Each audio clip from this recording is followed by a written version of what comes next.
I never checked her phone, not once in 5 years, not because I couldn't, but because I didn't feel the need to. Trust, to me, wasn't something you constantly tested. It was something you either had or you didn't. And I had it. Or at least, I thought I did. We weren't one of those dramatic couples. No constant fights, no toxic cycles. We were stable, comfortable, the kind of relationship people look at and assume will last forever. She used to leave her phone around all the time, on the kitchen counter, on the couch, sometimes even unlocked, and I never touched it. Until one night. It wasn't suspicion that made me pick it up. It was a notification. Her phone lit up while she was in the shower. I wasn't even trying to look, but the message preview was right there. Miss you already. No name, just a number.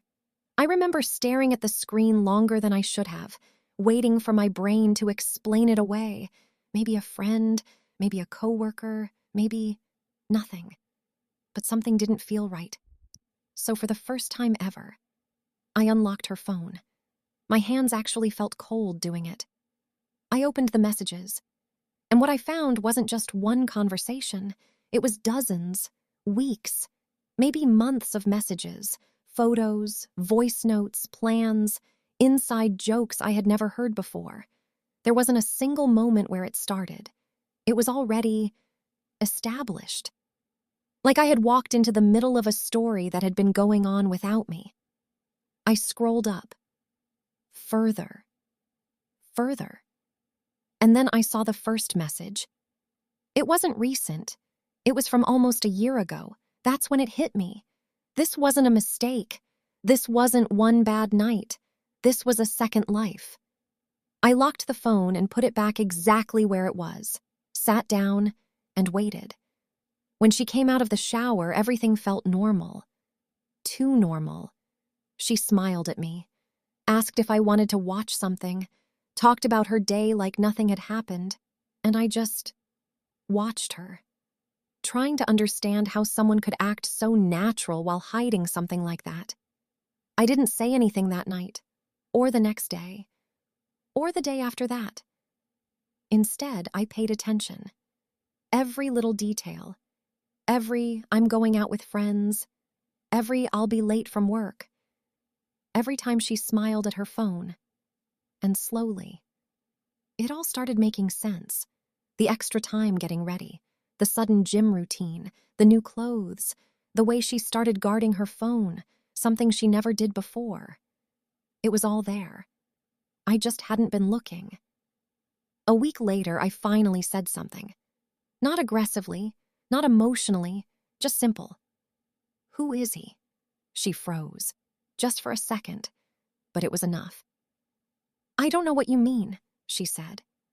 And that was the moment I realized something worse than the cheating itself. She was ready to lie. Not panic, not confess, lie. I saw your messages, I said. Silence. And then, everything changed. Her expression dropped, not into guilt, not into regret, but into something colder, like she was switching roles. It's not what you think, she said. The most predictable line in the world. Except this time, it felt rehearsed, like she had said it before, maybe not to me, but to someone. It's been going on for a year, I said. I didn't ask. I stated it. She didn't deny it. Instead, she sat down and looked at the floor, and then came the words I didn't expect. I didn't plan for it to happen. Not, I'm sorry, not, it was a mistake, just that. I laughed.